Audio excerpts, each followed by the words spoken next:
Bonsoir, très heureux de vous retrouver pour ce nouveau magazine des rédactions de France 3. Une fois par mois, vous le savez maintenant, nous vous proposons une heure d'enquête et de reportage au cœur de notre région. Alors si nous nous trouvons ici, sur les hauteurs de Marseille, c'est que nous avons décidé de consacrer cette émission à la délinquance dans la cité phocéenne. Depuis le début de l'année, les vols à l'arraché se multiplient, les cambriolages et les règlements de compte sont en hausse. Mis bout à bout, ces récents événements donnent une image très négative de Marseille. Alors, quelle réponse apporter à l'augmentation de cette délinquance? Comment les Marseillais vivent-ils au jour le jour cette situation? Nous allons tenter avec 3 reportages de décrypter les mécanismes de cette violence.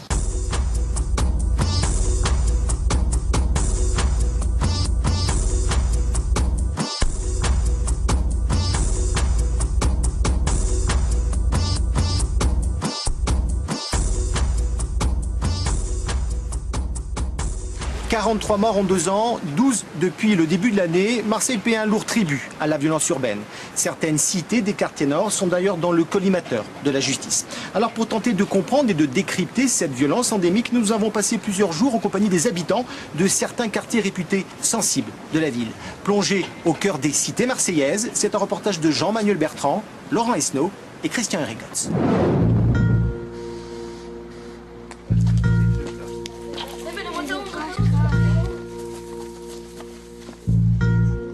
Cité Bassins, un quartier à l'abandon, coincé entre une autoroute et une voie ferrée. 800 habitants, pour la plupart sans emploi, vivent ici dans des logements délabrés.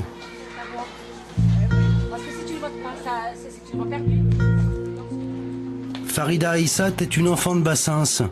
Elle a grandi ici, au milieu de la misère et de l'insalubrité. Et elle connaît toute l'histoire du quartier. Avant qu'ils construisent ce mur, il y avait des grillages. Et donc les enfants, pour accéder de l'autre côté au champ, ils traversaient le chemin de fer. Il a fallu qu'il y ait eu 11 enfants qui meurent pour qu'ils puissent nous construire ce mur. Et il y a marqué quoi dessus, Farida? À la mémoire des 11 enfants de notre cité, victimes de l'incompréhension de la société, ils ont payé de leur vie. L'absence de ce mur de protection réclamé pendant 13 ans, cité Bassins, 7 novembre 1976. On n'a jamais protégé les enfants de cette cité. Jamais.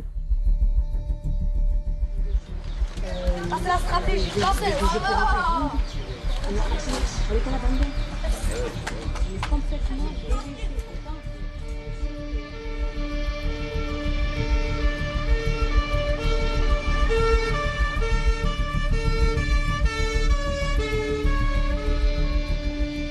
Ce qui étaient nos fondamentaux, ce qui sont nos racines, ce qui sont nos valeurs, ont plus ou moins disparu.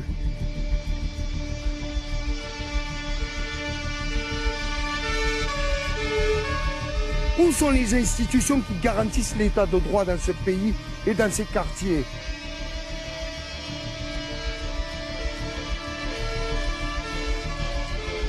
Là, on se dit qu'on est dans un échec.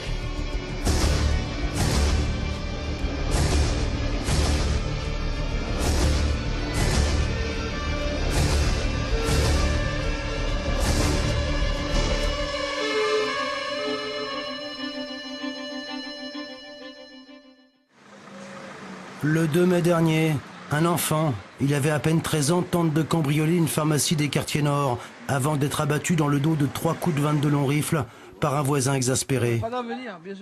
Nous sommes retournés à la Bricarde, le quartier où vivait le jeune Antoine, pour y rencontrer sa famille. Nous, ça nous touche à nous parce que c'est mon neveu, c'est mon neveu. J'ai la peine, vous voyez, il n'y a pas de mots pour dire ce que je ressens. Mais ça peut arriver à tout le monde. Ça peut arriver à tout le monde, et normalement, ça ne doit pas arriver.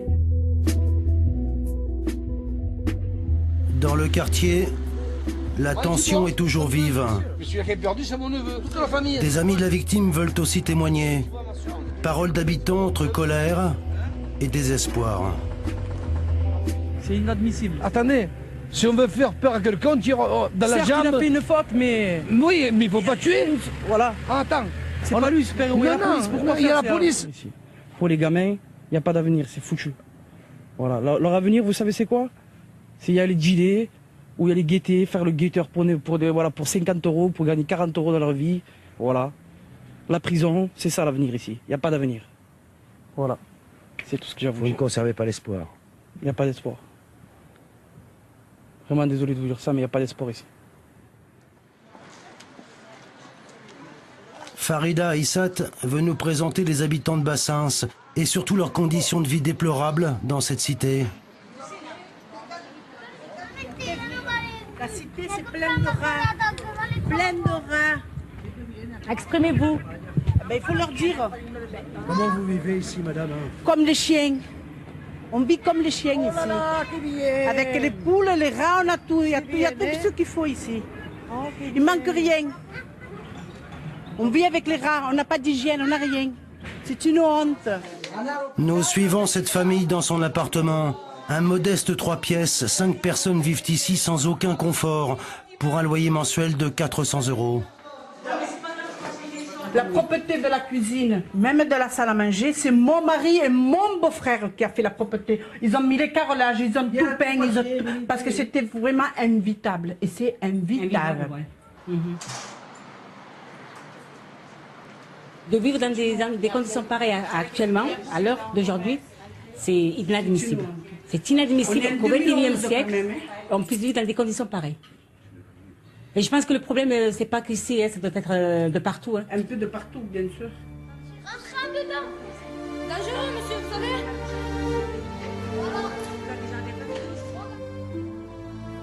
Dans les quartiers nord de Marseille, le sentiment d'abandon n'explique pas tout. Le malaise est plus profond. Le taux de chômage avoisine parfois les 50% dans certaines cités.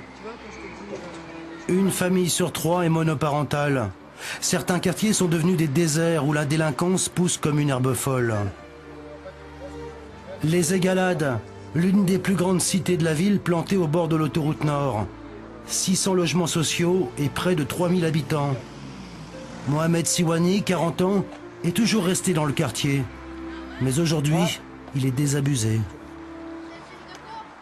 Maintenant, j'essaie d'avancer, mais j'ai l'impression que c'est pour rien en fait. On avance, mais en reculant. C'est la première fois que j'ai du mal à comprendre ça. D'habitude, on avance pour avancer, mais là, on avance pour reculer. Salut. Pourtant, cet habitant se bat au quotidien pour améliorer les conditions de vie aux Égalades. Il arrange les petits problèmes du quotidien, organise des sorties pour les minots, veut développer le sport dans la cité. Mais voilà, faute de moyens, son association est à bout de souffle.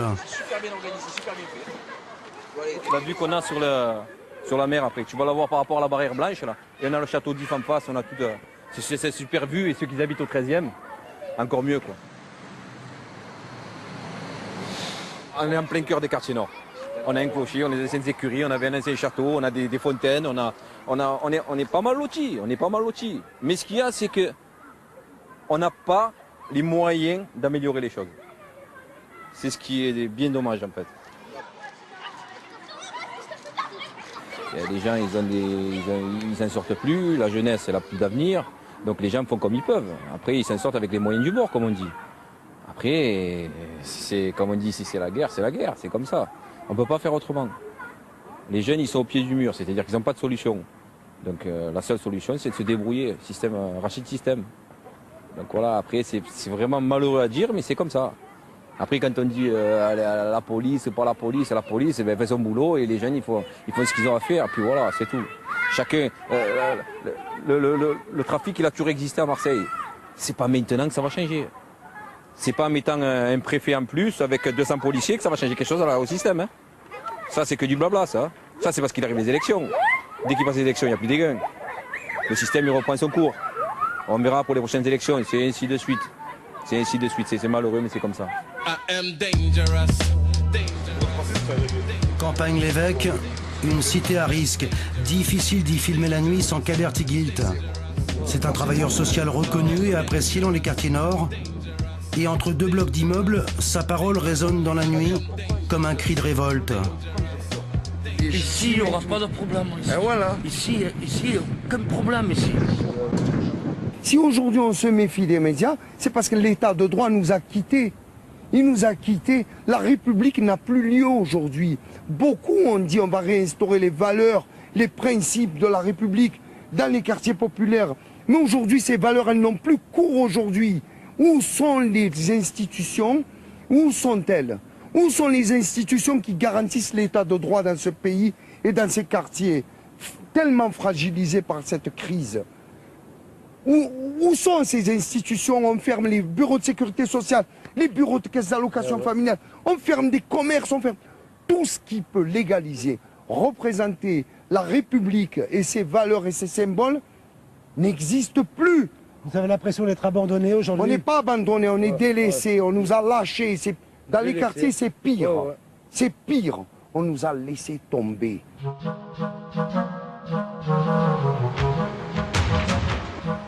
Moi, la première, il n'y a même pas un an, je me suis fait arracher le collier au Dôme, à côté du Dôme, là. Donc, on n'ose plus prendre de papier, on n'ose plus prendre ni carte bleue, plus rien, ni sac, ni bijoux, ni rien. C'est infernal, quoi. Un sentiment d'abandon partagé aussi par les victimes de cette violence.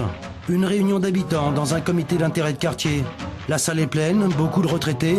Ce soir-là, il est encore question d'insécurité. On appelle la police au moins 2-3 fois par jour, et la nuit. Eh bien, on nous répond, il n'y a personne.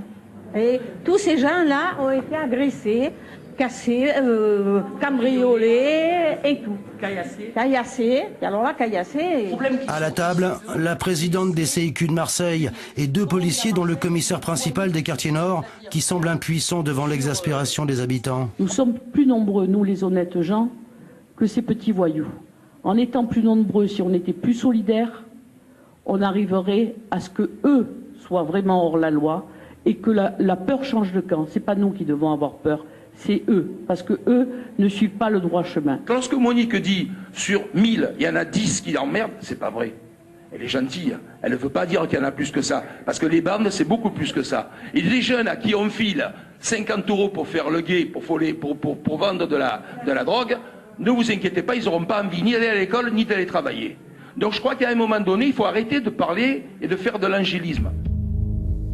Monique Cordier a tiré plusieurs fois la sonnette d'alarme auprès des autorités, jusqu'au ministère de l'Intérieur. Moi, je comprends très bien que les gens ont l'impression qu'ils ne sont pas écoutés, qu'ils ne sont pas entendus, et que leur détresse n'est pas prise en compte. On parle beaucoup des voleurs, on parle beaucoup du fait que les pauvres, ils sont d'un milieu social défavorisé, d'une catégorie, je ne sais pas comment, famille monoparentale, tout ce que vous voulez. On a vécu aussi la miséricorde et l'excuse de la délinquance en disant que c'était un fait social. Or, beaucoup de gens vous diront, moi je suis issu d'un milieu modeste, ma mère était veuve, et c'est pas pour ça que je suis devenu délinquant. Donc il faut arrêter.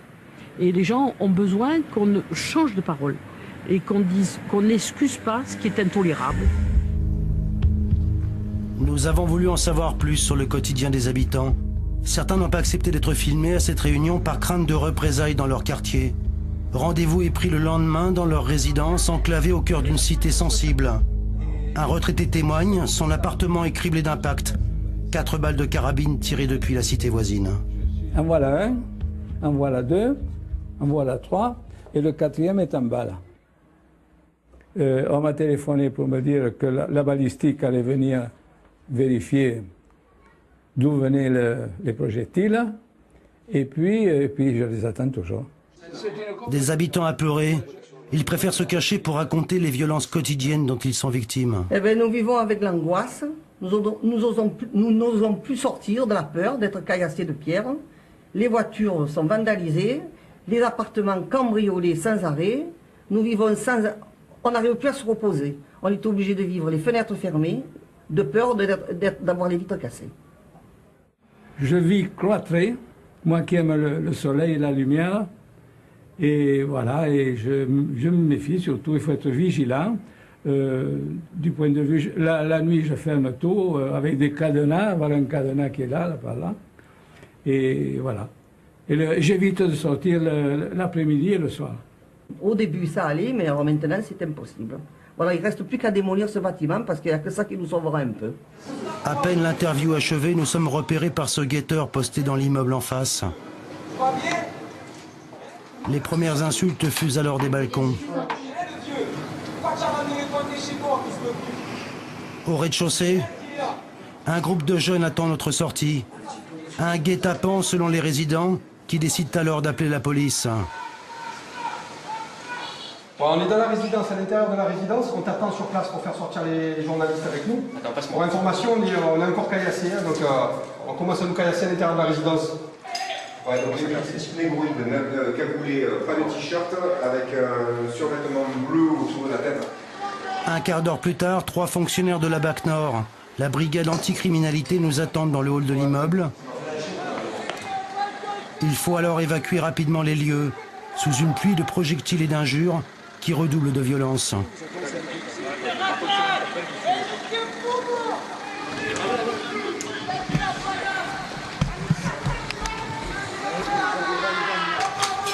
Bienvenue chez nous, hein. Bienvenue chez nous. Nous quittons la cité sous escorte, pendant que la police va procéder à des interpellations dans les étages. Ce jour-là, 3 mineurs seront arrêtés avant d'être déférés au parquet. Quand on interroge le procureur sur l'exaspération des habitants, il reconnaît à demi-mot l'impuissance des services judiciaires. En poste à Marseille depuis 3 ans, Jacques Dallest applique une politique pénale entre répression et prévention. En réalité, la justice a du mal à apporter des réponses concrètes aux victimes. La ville est très grande, la population est importante. On ne peut pas aller vers chaque personne qui a été victime d'une infraction et puis lui dire comment ça va. Moi, j'essaie de le faire à mon niveau, modestement, avec certains commerçants du centre-ville. Alors, je peux comprendre que, notamment dans les cités, l'idée est importante qu'on se sent abandonné. Mais on ne sera pas évidemment prêt auprès de chacune des victimes, qui peuvent être victimes de petits désagréments comme de vraies infractions lourdes. C'est toute la difficulté de notre mission. Pourtant, certains ont décidé de se prendre en charge comme à l'Estac. Loin des clichés touristiques, ce quartier pittoresque est devenu aussi la cible d'une délinquance de plus en plus violente. Ayed Boudella a décidé de partir à la rencontre des commerçants victimes d'agressions. Elle leur apporte une écoute et surtout un soutien psychologique. Le regard que j'ai, c'est un sentiment total d'abandon de ces commerçants, de ces habitants qui ne peuvent pas forcément sortir en toute sécurité.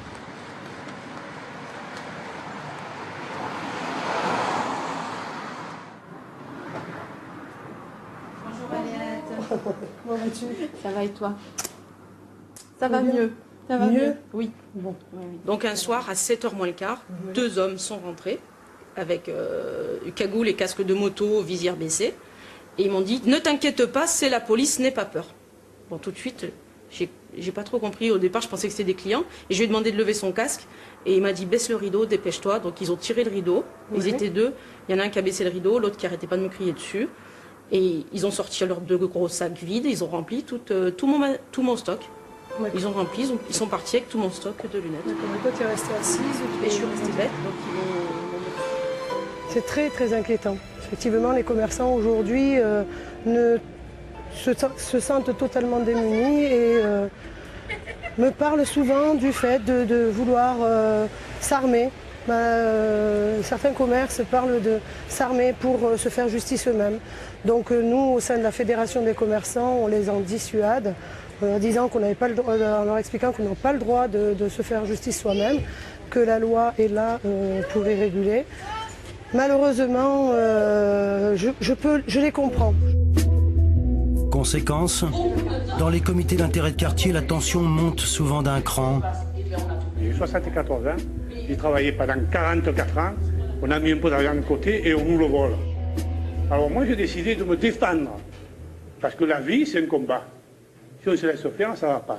J'aimerais savoir, si tant est que ce soit possible, quel est le programme que le nouveau préfet nous propose à partir d'aujourd'hui pour essayer de juguler un petit peu tous ces problèmes qui deviennent relativement lourds et très désagréables. Jusqu'au moment où la population de Saint-Just se défendra elle-même et là, il y aura des choses très, très, très, très graves. Je ne veux pas vivre le Far West. Je ne veux pas vivre la République de la loi du talion. On est obligé. Non, monsieur. Non, monsieur. Parce qu'à partir de ce moment-là, nous ne sommes plus des êtres humains, nous sommes des animaux. Nous arrivons à...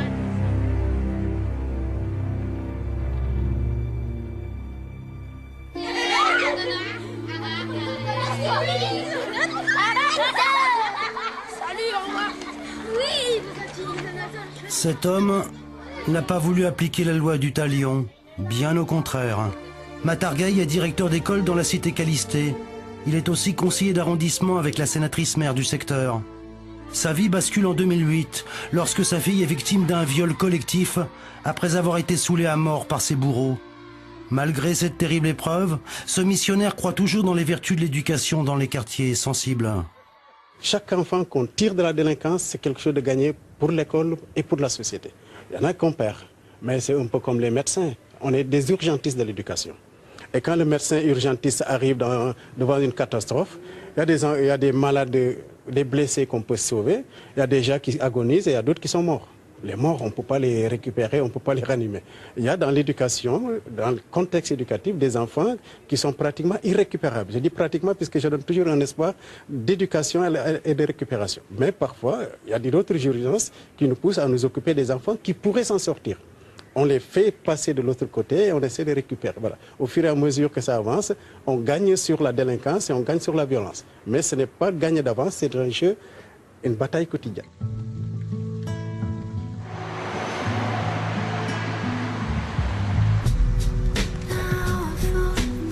Aux Égalades, on croit aussi dans l'entraide sociale et le pouvoir de l'éducation. On perçoit ici un lien très fort, une vraie solidarité entre les générations. On retrouve Mohamed Siwani. C'est un missionnaire lui aussi. Avec son association, il se bat pour que les habitants se sentent bien dans la cité. Il réussit à faire l'interface entre les élus, l'office HLM et les habitants. Les Égalades, c'est un peu comme un village avec ses boutiques et sa grande place au pied des barres d'immeubles. Voilà, l'avantage qu'on a, c'est que par rapport aux personnes âgées, c'est qu'on a quand même la poste à disposition, la pharmacie, une boucherie, une boulangerie, une esthéticienne, un coiffeur, une alimentation. Ça leur permet à eux de ne pas trop se déplacer, si elles ont du mal à se déplacer, étant donné que bon, elles ont quand même un certain âge. Et c'est le gros avantage qu'elles ont, et c'est ce qui justement les fait rester ici, quoi. Pour ces bénévoles, le travail des associations sur le terrain et la présence de commerces ou d'institutions de proximité contribuent à trouver des formes de paix sociale dans ce quartier.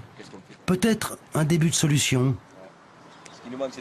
Mais nous, grâce à pas mal de jeunes ici sur le secteur, enfin sur le quartier, qui ont évolué dans le social, qui ont évolué dans les études, qui ont montré qu'on pouvait faire autre chose, ben, ça a instauré une paix dans le quartier. Et on essaie de la perpétuer avec le temps, quoi. Il y a un respect vis-à-vis de les petits respectent les grands respectent les petits et tout le monde se respecte. Et je pense qu'aussi ça fait partie aussi de cette petite graine en plus qui fait que dans ce quartier en fait on peut se sentir bien et un certain calme qui règne. Avec son association, Farida Issat essaie également de tirer les plus jeunes vers le haut. Son objectif, les sortir de la violence du quotidien. Ça, c'est les sorties que l'on a fait au ski avec les enfants. En partenariat. Tant qu'on ne trouve pas des solutions, pour les jeunes, ils seront livrés à eux-mêmes et ils feront n'importe quoi. Ils n'ont pas enlevé des vies. Il faut qu'on remette des médiateurs de proximité. Et tant qu'il n'y a pas des médiateurs dans ces cités justement qui expliquent le problème qu'ils vivent au quotidien, ben les jeunes feront autant. Les médiateurs, ils existent pourtant. Les voici. Bonjour messieurs, ça va? Ça se passe bien? Oui, ça va. Juste pour savoir si vous avez quelque chose à nous signaler, si tout va bien pour vous. Parce que je sais qu'à un moment, vous avez eu quelques problèmes avec des marginaux. Ah oui. Voilà. Non, il n'y a pas beaucoup de problèmes. Oui. Il n'y a rien à dire. On en dénombre une vingtaine pour quadriller l'ensemble de la ville. Ils sont payés au SMIC et leur mission s'arrête à la tombée de la nuit. Ce jour-là, la mairie nous présente une équipe de la médiation sociale. Ils sont 3 à patrouiller dans l'hypercentre de Marseille. Loin, très loin, beaucoup trop loin des quartiers nord. Pourquoi, par exemple, les médiateurs sociaux sont dans le centre-ville et pas dans les quartiers nord de Marseille où il y a des zones de non-droit, par exemple? Pourquoi ne pas rétablir le lien social là-bas? Alors la médiation sociale dans le grand centre-ville, effectivement, ça part d'une politique générale de partenariat. Vous savez, dans le cadre du Conseil local de sécurité et de prévention de la délinquance, eh bien, j'ai longtemps et souvent approché les bailleurs sociaux avec qui nous voulons travailler et qui sont aujourd'hui véritablement en demande. De toute façon, ils le voient bien. À un moment donné, il faut quand même être réaliste. Si on ne travaille pas ensemble, eh bien, on n'aura pas d'issue. Et travailler avec les bailleurs sociaux, c'est effectivement revenir sur l'occupation de l'espace public, redonner confiance. Est-ce que vous trouvez normal que dans certains lieux, dans certaines cités à Marseille, eh bien, des professionnels comme les acteurs sociaux vous disent on ne sait même plus si on peut y rentrer.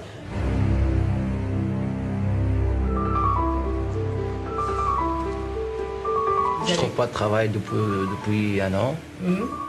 J'ai fait tous les boîtes d'intérim, j'ai fait beaucoup de sociétés, mais il n'y a pas de résultat. En fait, là, je sais, si je suis venue me plaindre à vous aujourd'hui, c'est qu'on n'en peut plus, c'est qu'on n'a plus de revenus. On n'a plus rien. Là, à partir de ce mois-ci, on vit avec 700 €. J'ai 2 enfants en bas âge. On n'en peut plus. Je veux travailler. Non, mais je comprends, je sais. Non.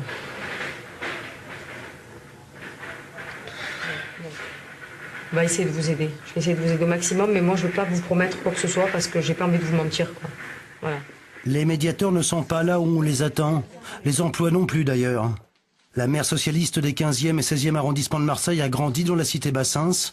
Elle connaît bien la détresse sociale des quartiers nord, qui s'invite chaque semaine dans son bureau. C'est même pas une question de logement et d'emploi, c'est surtout la misère, à quel point il y a de la misère et les gens souffrent. La souffrance des gens qui est insupportable. C'est-à-dire que tout à l'heure, j'ai reçu une dame qui est sortie de mon bureau en pleurant. Pour moi, c'est un échec, quoi, même pour moi-même. Parce qu'une dame qui a 4 enfants, dont un enfant de 9 mois, et qui dort dans un T2 avec ses enfants, qui est seule pour les élever, et alors qu'elle peut pas donner... Enfin, elle vit avec des rats qui mangent toute la nourriture du lait du bébé. C'est sûr que moi, en tant que mère de famille, j'ai du mal à l'accepter, quoi. Je ne peux pas accepter ça. Et qu'on soit au XXIe siècle, aujourd'hui, dans un pays libre, un pays comme la France, et d'avoir encore ce genre, je dirais que pour moi, c'est le tiers-monde, quoi. On est dans le tiers-monde à certains moments. Ça, c'est quelque chose qui est très difficile à vivre et à supporter. Entre les sentiments d'échec ou d'abandon, les aveux d'impuissance, les discours sécuritaires ou communautaristes, Marseille souffre toujours d'un mal sournois, une insécurité sociale. Mais la pauvreté ou la misère ne suffisent pas à expliquer une violence devenue irrationnelle, aveugle et aussi brutale que la lumière qui embrase la ville.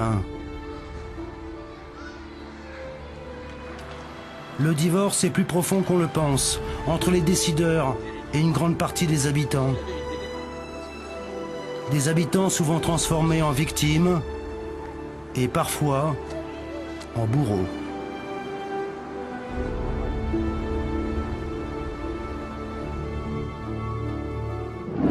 Laurent Mukili est avec nous, vous êtes sociologue, vous dirigez l'Observatoire régional de la délinquance à Aix-en-Provence depuis quelques mois. Alors à entendre les hommes politiques et les policiers, nous vivons dans une société plus violente qu'auparavant. Vous qui l'étudiez, cette délinquance, est-ce une réalité à Marseille ?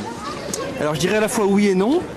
Non d'abord parce que tous ces discours sur la société de plus en plus violente sont d'une amnésie incroyable quand on regarde le passé. Le fait que dans les siècles précédents et les décennies, même parfois, les choses étaient pires encore.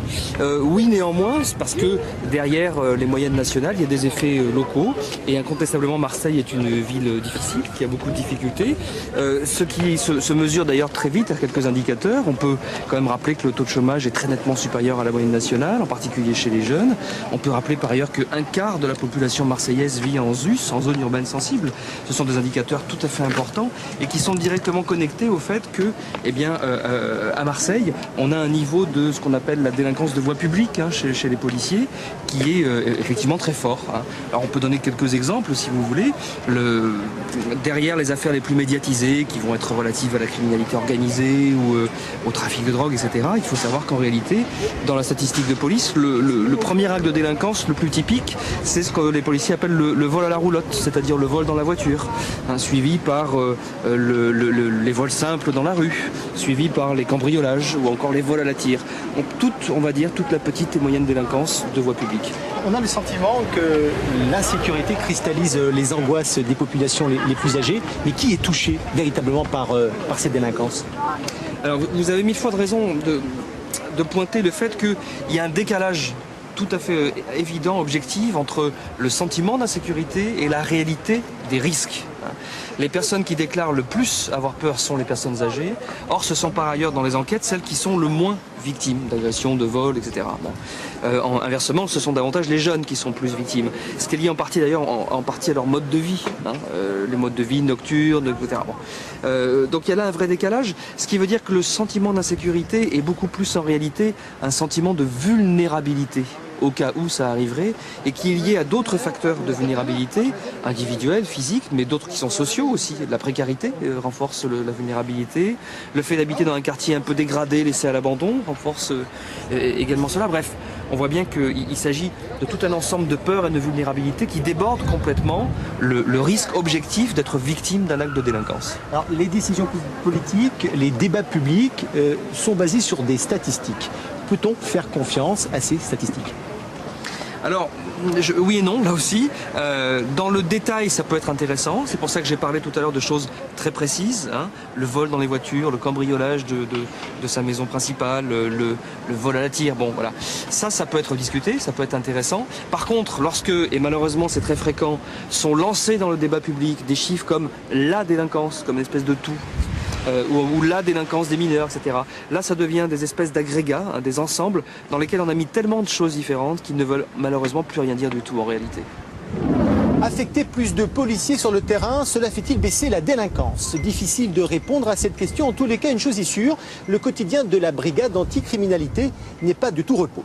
Pendant 3 jours, nous avons suivi les policiers de la BAC Nord, des hommes et des femmes qui ont choisi d'exercer ce métier ici, à Marseille, et parfois dans des conditions difficiles. C'est une enquête signée François Bombard, Laurent Esnault et Christian Erigos.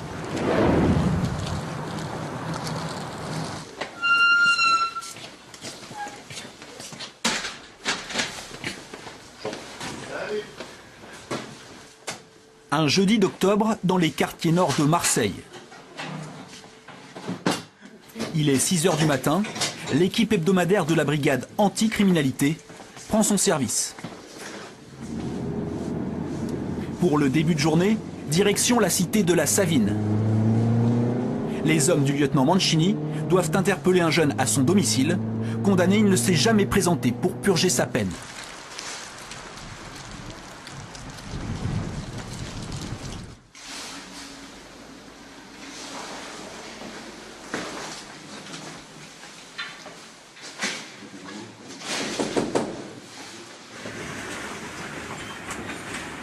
Bonjour monsieur. C'est la police, c'est la BAC Nord. Oui. Je veux savoir si Yacine était là. Des interpellations comme celle-là, parfois plus mouvementées, les policiers de la BAC Nord en réalisent chaque semaine. Leur champ d'action, 6 arrondissements de Marseille et Septème-les-Vallons. Un secteur qui regroupe 141 sites HLM, dont une vingtaine sont réputés très sensibles. Au commissariat de la division Nord, 71 fonctionnaires appartiennent à la brigade anticriminalité. La plupart ont choisi d'être là. Un flic de là-bas qui a marché aujourd'hui, c'est un policier motivé et qui traque la délinquance, la délinquance de voie publique. Quelque chose, la police, c'était un service qui était dynamique, actif, qui bougeait, diversifié par rapport à tout ce qui est intervention. On fait essentiellement du flagrant délit. Et c'est ce qui m'intéressait, d'être sur le terrain, d'être au contact de la population et d'arrêter les voyous. Ce qui me plaît, c'est l'adrénaline qu'on a au quotidien. On ne sait pas sur quoi on va tomber. Dès qu'on sort, on ne sait pas quelle mission, sur quelle mission. Ça va être une flagrant délit, ça va être une réquisition de notre PC radio. Sur leur principal terrain d'intervention, les délinquants, eux, se tiennent prêts, à leur manière, à faire face aux hommes de la BAC. Lorsque moi j'arrive, je ne puisse pas les interpeller. Si tu veux, l'acheteur vient ici, donc il est filtré en bas pour voir que ce ne soit pas un policier. Il vient ici et la transaction, elle se fait comme ça. Donc c'est qui a dit, moi je les ai fait évacuer, ils les remettent systématiquement. Donc on va les faire enlever, on va le signaler au bailleur social de manière à ce qu'ils puissent prendre les dispositions et les faire évacuer de nouveau pour la sécurité des habitants. Non loin des cités, jour de départ vers l'Afrique du Nord. Manu, depuis 10 ans à Marseille, est là avec son équipe pour contrôler les véhicules. Nous, on est la BAC-Port, c'est-à-dire qu'on vient régulièrement sur le port, on contrôle tous les véhicules en partant, que ce soit pour l'Algérie ou la Tunisie. Savoir tout ce qui est véhicule, c'est-à-dire savoir essentiellement si c'est des véhicules maquillés, véhicules qui ont été volés, qui ont été remaquillés ou refrappés, ou alors tout ce qui se transporte, scooters volés, pièces de scooter, pièces de voiture, voilà. Donc on fait essentiellement ça. Mais après, ils passent quand même au service PAF et il y a la douane également. Vous pouvez me passer un véhicule ? Le service d'archives est indisponible. Bon, pas d'archives. Sans vérification des fichiers informatiques, impossible de contrôler conducteurs et véhicules. Non, pas d'archives. La BAC quitte le port pour repartir en patrouille à la recherche du flagrant délit, l'objectif de tout policier de brigade anticriminalité.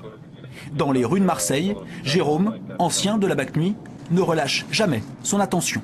Ça fait 10 ans que je suis dans la police, donc on le développe petit à petit avec les années et on le garde même sans faire exprès. C'est un peu une déformation professionnelle, quoi. On reste sur le qui-vive tout le temps.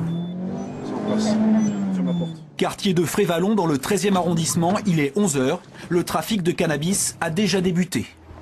Le dealer aura tout juste le temps de disparaître dans les escaliers.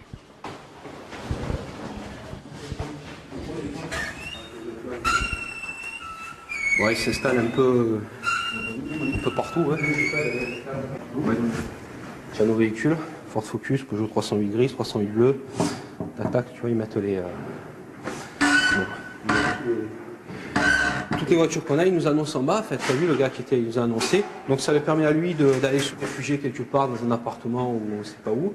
Il n'a pas eu le temps de prendre sa sacoche, il ne devait pas l'avoir autour. Tu as vu, il a laissé des téléphones portables et tout. Bon, pour nous, ce sera une saisie sèche sans l'individu, quoi. Ah, de la bœuf. Voilà. Si on enlevait les stupéfiants à Marseille, on aurait vraiment beaucoup moins de délinquance et beaucoup moins de travail. Donc on sent que ça tourne vraiment autour de ça. Après, il y a aussi des carjackings, on a des violences volontaires, on a bien sûr des vols-violences. Mais sur les quartiers nord sur Marseille, c'est vraiment le plus gros de la délinquance, ce sont les stupéfiants. On interpelle ou on contrôle des jeunes qui sur un trafic de stupes ont 150, 200 barrettes dans la poche et 1500, 2000 euros en liquide dans l'autre poche. Donc je pense qu'ils sont souvent très jeunes. Le rapport à l'argent, d'entrée, il est biaisé pour cette frange de la population. Il est biaisé. Donc peut-être c'est vraiment un des facteurs, à mon avis, qui les entraîne aussi là-dedans. Les policiers de la BAC-Port sont en service du mardi au samedi de 6h à 14h. Après 10 ans dans la police, ils gagnent en moyenne 2000 euros par mois. Le prix d'un quotidien sur le terrain, vécu en équipe. Il faut une cohésion, c'est vraiment les quatre, il faut bien qu'on s'entende. S'il y en a un où il y a des tensions entre un ou deux fonctionnaires, il faut quitter le groupe, parce qu'on ne peut pas travailler comme ça. Tu vois, les mots doux pour la BAC, fuck la BAC. Avant de se retrouver à Marseille, tous ont débuté leur carrière en région parisienne. Ici, ils évoluent dans des cités implantées dans la ville. Dans la guerre contre les stupes, Christophe et ses collègues connaissent les principaux dealers et les croisent au quotidien. On discute avec eux, on leur pose des questions. Déjà, ça détend le contrôle, parce que généralement, quand les contrôles, ils sont souvent tendus. Et puis ça leur fait oublier en quelque sorte le contrôle, et comme ça fait que ça se passe mieux, quoi. Je trouve que la violence à Marseille est quand même 1 degré plus bas qu'en région parisienne. Justement, à cause de ces trafics de stupes qui tournent dans les cités. Et je pense que ceux qui dirigent les réseaux essayent de calmer un peu les jeunes pour ne pas attirer l'attention de la police sur la cité. Il y a moins, je pense, ce sentiment qu'on peut avoir à Paris d'être encloisonné, de ne pas avoir d'horizon. Ça reste quand même aéré. En fait, j'appelle ça aéré parce que selon où on est, on voit la mer. Il n'y a pas que du béton aux alentours, il y a le climat aussi qui joue beaucoup, et sur la délinquance d'ailleurs, et sur le comportement des gens. Donc moi je fais vraiment une différence entre la criminalité marseillaise et la criminalité parisienne. Quartier de la Porte d'Aix. Autre population et autre délinquance. En permanence, les policiers de la BAC doivent s'adapter aux particularismes de la cité phocéenne. Donc là, je vais me faire un fichier pour voir s'ils sont en situation irrégulière et s'ils ont une fiche de recherche sur le territoire français.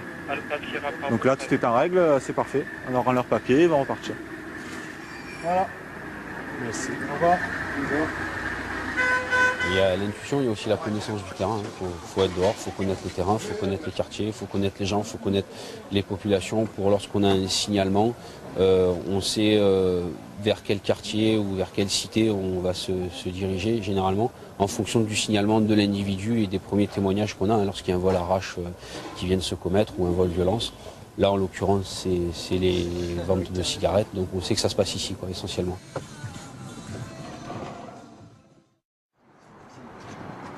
Avec l'arrivée du nouveau préfet de police, l'exécution des peines est devenue une priorité. Les équipes de BAC doivent donc interpeller les personnes condamnées avec une difficulté, retrouver l'adresse de la personne recherchée. Ce matin-là, après un premier échec dans le quartier de Saint-Just, la BAC-Port se rend dans le 13e arrondissement, cité de la Renaude.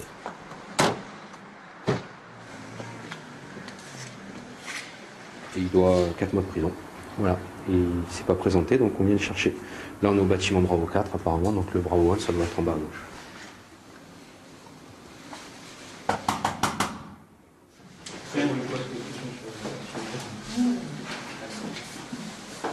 Ouais, il faut être rapide, donc les voisins se mettent au courant de notre présence et qu'ils commencent à balancer des pierres, des pots de yaourt, des fruits et tout ce qu'ils ont dans leur salon. La plus grosse difficulté pour un policier de BAC à Marseille, je pense que là où il court le plus de danger, c'est lorsqu'il est en interpellation dans une cité. Généralement, le problème, on peut venir de l'interpellant lui-même, mais du regroupement qui peut se faire autour et de ce qui peut tomber des toits. Parce que c'est vrai qu'à Marseille, le jet de projectiles, alors à d'autres endroits aussi, mais les jets de projectiles ici, c'est quand même très fréquent. Sur les polices secours, sur les BAC aussi, sur tous les véhicules sérigraphiés. Face au risque, chaque policier de la BAC possède une arme. Son utilisation reste toutefois exceptionnelle. L'arme, là, oui, mais bon, on ne tire pas tous les jours, c'est pas le Far West. Hein. Moi, l'arme, je l'ai utilisée une fois, c'était en région parisienne, sur un véhicule qui m'a foncé dessus, donc j'ai utilisé mon arme en cas de légitime défense, une fois. Voilà, c'est tout. Je m'en suis jamais servi sur la voie publique et j'espère jamais avoir à m'en servir. Parce que si je m'en sers, ça voudra dire que ma vie ou la vie de mes collègues est en danger. Et si on peut l'éviter, ça... Voilà, si j'ai à jamais me servir de mon arme en service, je serais vraiment content. On a actuellement 2 équipages qui font 2 escortes d'individus dont des bombettes en direction du crâne. Dans les rues de la ville, les équipes sont parfois appelées à intervenir très rapidement. Un autre facteur risque que les policiers sont amenés à gérer. Ça fait partie intégrante du métier. C'est-à-dire que, oui, en voiture notamment, on est souvent, quand on fait des courses-poursuites, tout ça, on est sur le fil. Parce que d'un côté, on a la personne qu'on doit interpeller, mais d'un autre côté,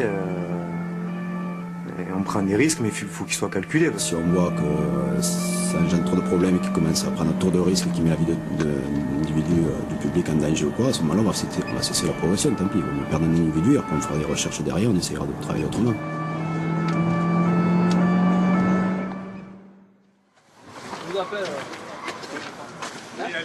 Mobilisés sur une expulsion citée Félix Piat dans le 3e arrondissement, les hommes de la BAC peuvent aussi être confrontés au quotidien difficile des familles de Marseille. Les proches des fonctionnaires doivent eux accepter leur vie de policier. Quand j'arrive chez moi, je ne parle pas encore de ma journée de police à ma famille ou à ma femme. Sinon déjà de une, elle ne comprendrait pas.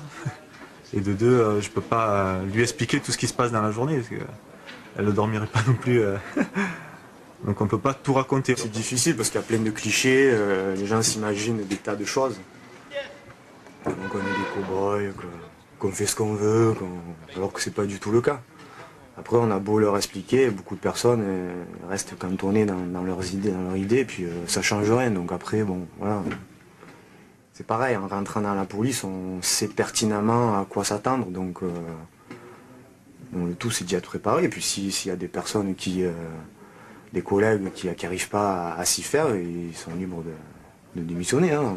Non mais moi je fais pas le fractionné. Hein. L'an dernier, la BAC Nord a procédé à 2500 interpellations dans la cité phocéenne. Désormais, ces fonctionnaires de police ne peuvent rester dans ce service que 9 années au maximum. Après, ils devront choisir une nouvelle affectation à Marseille ou ailleurs.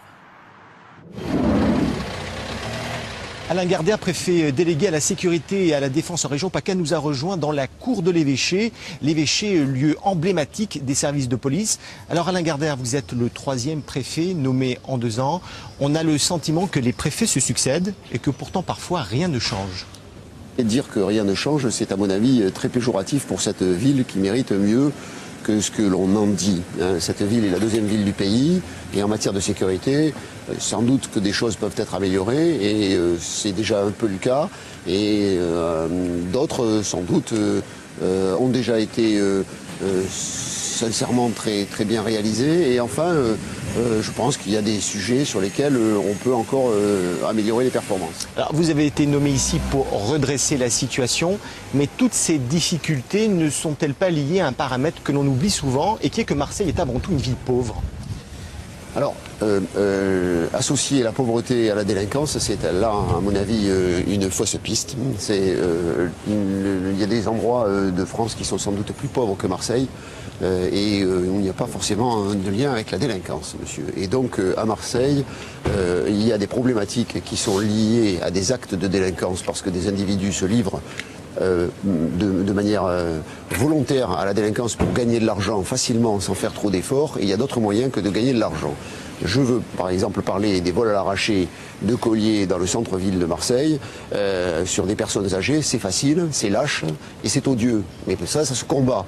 Et lorsqu'on met en place un dispositif comme celui que j'ai mis en place depuis mon arrivée, avec des policiers aguerris aux techniques d'interpellation, avec des policiers aguerris aux techniques d'enquête pour faire diminuer les vols à l'arraché de manière sérielle, eh bien on arrête ces individus et ils vont en prison. D'autre part, monsieur, lorsque vous avez des individus qui sont condamnés à des peines d'emprisonnement et qui ne sont pas encore allés en prison exécuter leur peine, eh bien depuis mon arrivée, j'ai créé un groupe spécifique pour aller interpeller et depuis un mois, nous avons interpellé une 40aine d'individus qui sont tous allés en prison. Ça fait autant d'individus qui sont des délinquants professionnels qui ne sont plus sur la voie publique. Alors justement, vous parliez des vols à l'arraché. Est-ce qu'il existe à Marseille une industrie locale de voleurs, une sorte de délinquance marseillaise organisée? Mais pas du tout. Cette problématique de l'arrachage des colliers existe dans d'autres villes. J'ai eu des précédentes fonctions à Paris en particulier. Il y a des arrondissements parisiens où la communauté chinoise était particulièrement victime de ce type d'acte de délinquance qui consiste à voler de l'or pour aller le revendre à des receleurs. Alors on fait un double travail. On travaille d'abord sur les arrachages, sur les arracheurs, on les interpelle, ensuite on les présente à la justice et on travaille sur les receleurs parce qu'il ne peut pas y avoir de vol s'il n'y a pas de receleurs. Et donc ce double travail finira par payer, en tout cas finit déjà par payer parce qu'au mois de septembre et au mois d'octobre, nous avons déjà enregistré quasiment un arrêt absolu du nombre des arrachages dans l'hypercentre de Marseille. La délinquance se déplace, mais petit à petit, eh bien, nous allons gagner ce combat comme ça se gagne ailleurs. Alors beaucoup d'habitants, d'acteurs sociaux dans les quartiers nord de Marseille ont accueilli votre arrivée avec scepticisme. Comment vous, Alain Gardère, préfet de police, allez-vous les rassurer? Comment les convaincre que vous allez changer la situation?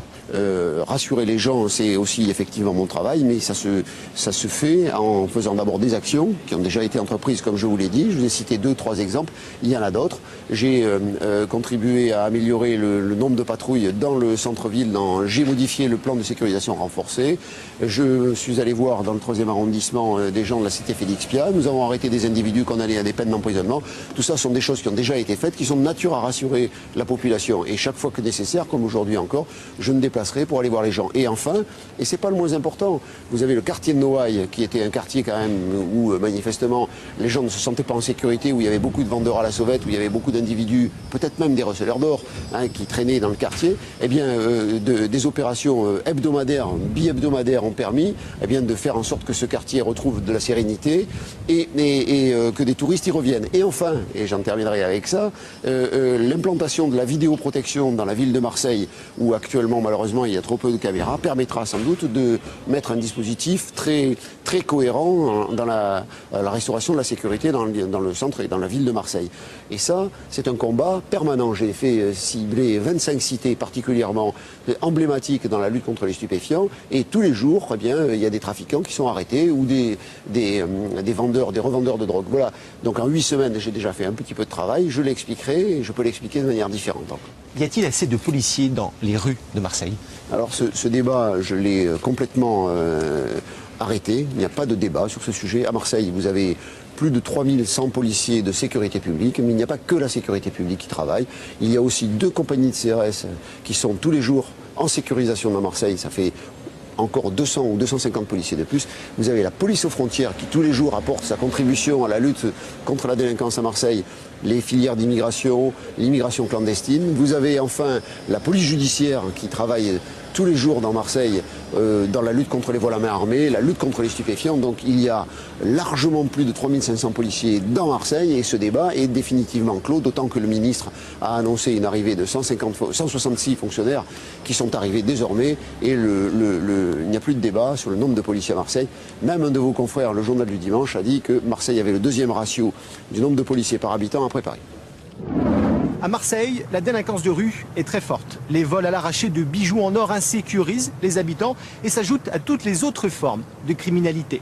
Il se produit ici 26 agressions de ce type par jour.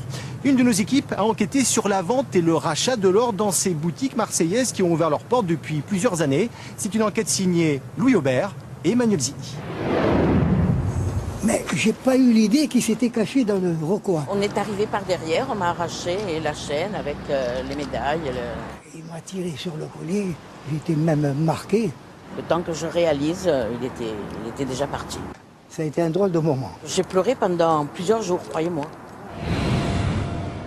L'envolée du cours de l'or a donné la fièvre aux arracheurs de colliers. En 5 ans, le prix du métal jaune a quadruplé. Un collier volé, c'est en moyenne 250 €. Résultat, au début de l'été, à Marseille, on comptait jusqu'à 26 agressions par jour. Cité Saint-Dominique, un ensemble de Marseille, 6 victimes, dans le même immeuble, en 8 mois. Christian Tachon est octogénaire. Il habite ici depuis 20 ans. Il s'est fait agresser devant son garage. Quand il est arrivé, on s'est battu. Corps à corps, il me tirait, je le tirais, il m'arrachait le collier, j'essayais de le maintenir, je le tenais à moitié dans ma main, à moitié dans... Et en se tournant, on est tombés tous les deux à terre, on est tombé à terre, il m'a tiré sur le collier, j'étais même marqué. Il a pris mon collier dans sa main comme ça, il l'a mis dans la poche, et plus personne, comme si rien n'était, c'est tout à fait normal, c'est normal, voilà. Micheline est une voisine de palier.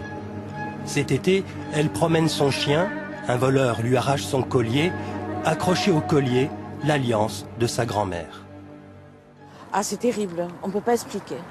C'est quelque chose, on arrive par derrière, on vous arrache. Après, j'ai eu peur pendant quelques jours, j'avais peur de sortir, j'avais peur de me faire agresser, j'avais l'impression que quelqu'un allait arriver par derrière et voilà. C'est terrible, on ne peut pas expliquer ce qu'on ressent. Il faut vraiment le vivre pour s'apercevoir de ce qu'on peut ressentir. Colliers, boucles d'oreilles, bracelets cassés, une partie de leur volée était probablement rachetée dans des boutiques peu regardantes, comme celle-ci au centre-ville. Les propriétaires ont été mis en examen pour recel.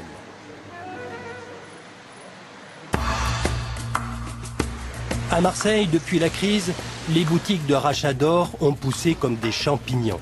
Il en existe une trentaine. La conjoncture économique n'est pas bonne. Vendre de l'or, c'est facile. Merci, au revoir. Les clients sont nombreux. Je suis venu un peu vendre de l'or pour me faire un peu de sous, en attendant de trouver un travail. C'est un moyen de subvenir à mes besoins. C'est un moyen pratique, on va dire. C'est de l'argent un peu facile. Bonjour madame, votre pièce d'identité s'il vous plaît. Merci. Depuis le 1er août, la loi a changé. Pour vendre son or, il faut montrer patte blanche. Les versements ne se font plus en liquide, mais par chèque. 55,42. Alors votre passeport, le chèque, votre facture. Mais la nouvelle règle est-elle appliquée partout? Nous avons vérifié avec une caméra cachée dans plusieurs boutiques spécialisées en rachat d'or. Bonjour. Merci. 22 € net le gramme. Là, je vous fais un chèque, si ça vous convient, de 179,08 €. D'accord. Net pour vous. Il vous faut quoi? Il vous faut une pièce d'identité. D'accord. Et en liquide, c'est pas possible? C'est interdit. C'est interdit. Ouais, c'est interdit. C'est strictement interdit. Parce qu'il y en a qui payent en espèces. Mais bien sûr, il y en a qui payent en espèces, mais c'est illégal. Donc ça veut dire les gens qui payent en espèces ne déclarent pas. Forcément. Et oui, et puis ça peut être des bijoux volés, non? Tout à fait. Alors que nous, tout est tracé. Tout est tracé. Quand vous vendez de l'or, votre nom est relevé dans un livre de police. Mais ce livre est propre à chaque boutique et voilà la faille.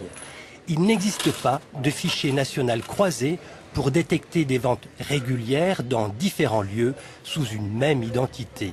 Ce système existe pourtant pour les organismes de change. C'est le système Tracfin, un fichier utilisé pour lutter contre le blanchiment d'argent.